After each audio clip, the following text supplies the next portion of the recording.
Alright, howdy campers, it's me. I'm here with another tutorial. This is actually going to be a redo of a previous tutorial, so I will try to link the two together and let everybody know that was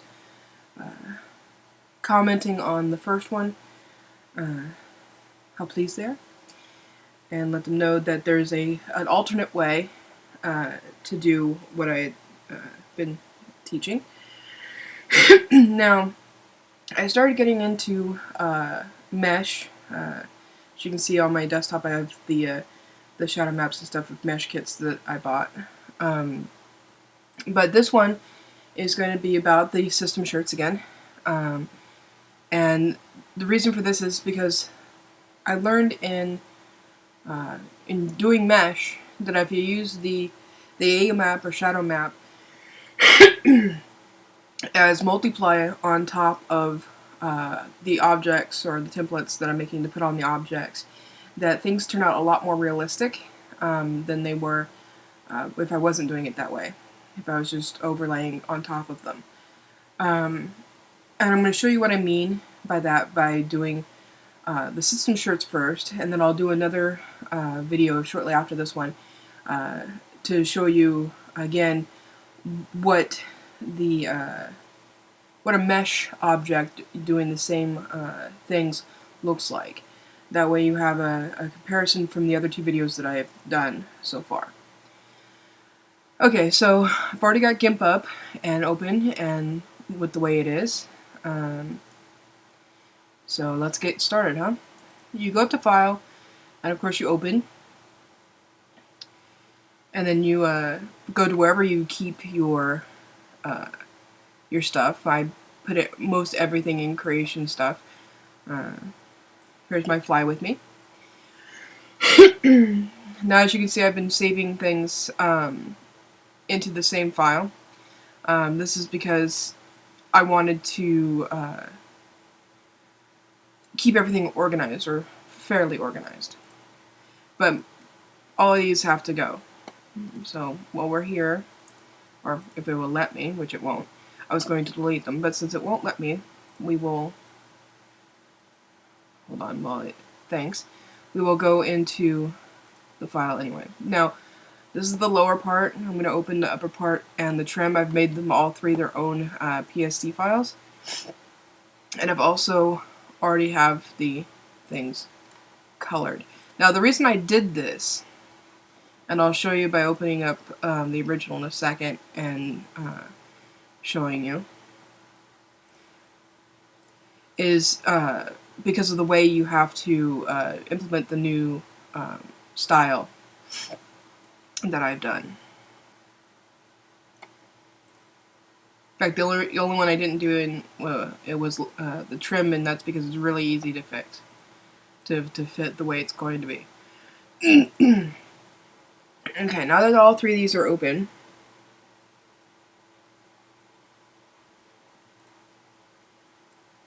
you see this one's brown. Anyway, I'm going to go back to open, and I'm going to show you the original file, and I'm going to show you how I modified it. It's really simple. Again, this template itself came from JSF Designs in Second Life. I'm hoping to be able to also use it in InWorldz soon, but I'm trying to talk to the designer about it and haven't heard back yet. So I will keep you guys informed, because I am going to spend 95 to 99% of my time in InWorldz from now on. Okay, so this is the original file. As you can see, it's no colors, got all the designs from the original. Now, this is all your UV maps for putting it on your avatar. You can just close that. It doesn't even have to be turned on. If you really wanted to, you can do that. And you can see where everything is. But sometimes it can get a little complicated and jumbly if you leave it that way. Now, each of these little things here, okay, is its own layer. So if you don't want these, which I didn't, you just delete the layer, and he's labeled some things. Like this says back wings and this says pocket wings, and they're the exact opposite. But it's no big deal. And that's how you modify the file. If you want to take the pocket off, you can as well. But that's how you modify the file. And then if you wanted to, you could even delete the pocket like I do, because I don't like pockets on t-shirts in real life, let alone in Second Life. And what you do in order to make the files that I work with is that you also delete the trim. I'm not going to fully delete it, I'm just going to show you an example. And then you export as, and then you export it as like I put it upper t-shirt upper PSD. And then you close this file, disregard any changes that you've made, and reopen it and do it all over again. Basically, you have to do it twice for the upper and once for the lower. Okay.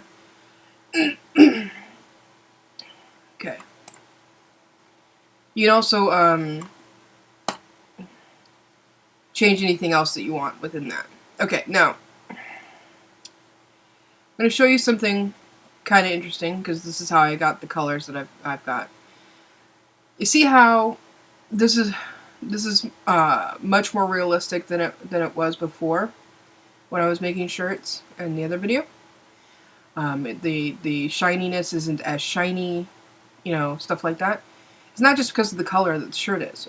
What I did is, instead of keeping the t-shirt layer as normal and then using this layer as overlay over the top, I've actually made a bottom color layer, see, in the exact shape that the t-shirt layer is in. And then I selected multiply, and I'll show you, I'll do it in reverse so you guys can see what that looks like. Okay, so we do this, and we'll do overlay with the color.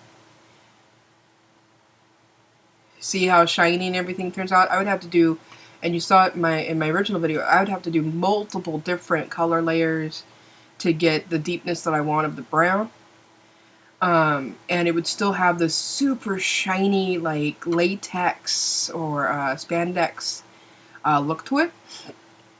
And that just that was good for a while, but when I discovered the secret of the AO and the mesh maps, I decided to see if I could use the same method in this t-shirt, and discovered that yes, the shadow or template map looks much better doing it this way. Now, it's also preference for that.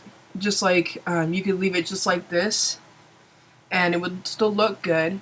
But I decided, I'm gonna zoom up a little bit to add texture. See the texture? Which also had the benefit of darkening the colors to the shirt, so that when you zoom out, this is at 100, when you zoom out, it looks like an actual t-shirt texture. Now, if you wanted to lighten the color and you don't want the t-shirt graininess to be nearly as prominent, you can go up to opaque. I'm going to call it opaque. The opaque settings, and you can like lower it, just like with anything else. Or you can do another layer. You can duplicate the layer that the color's on, which is my preferred way of doing this. You go over to the fill bucket. You choose, you know, for the sake, we're going to choose gray. And you just click on it. It'll automatically fill the entire area with the color. And then you just lower it this way, like you would on any other shirt.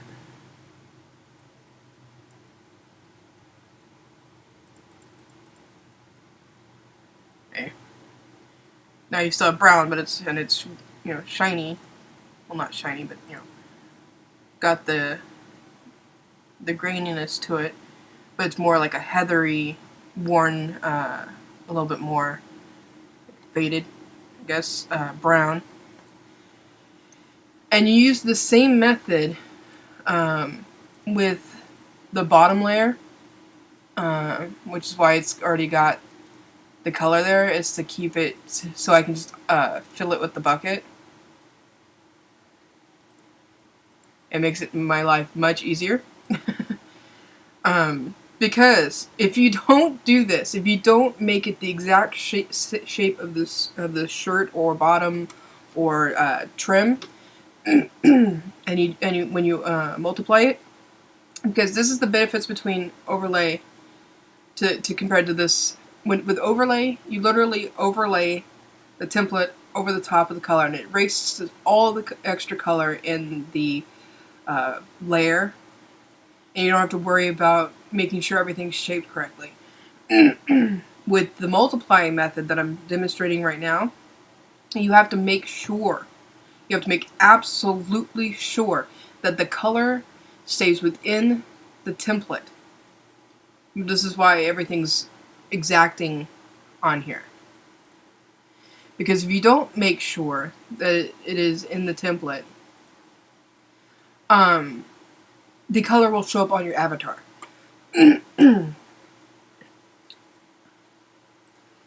You would have to do that on the trim. And like I said, the trim's really easy for that, because it's all independent layers. So like, seriously, all you do is you pull the layer down. Let's choose a bright green, just because I can. More like a pastel olive, but anyway. You do that. This is already put on multiply, and you can already see what the shadows do to the color. What you do is you take your fuzzy select tool, you click on the layer, it will wrap a selection line around all of your trim. You go down to your color layer, you right click, you select cut, okay? It cuts to the exact shape of your trim. You go over here,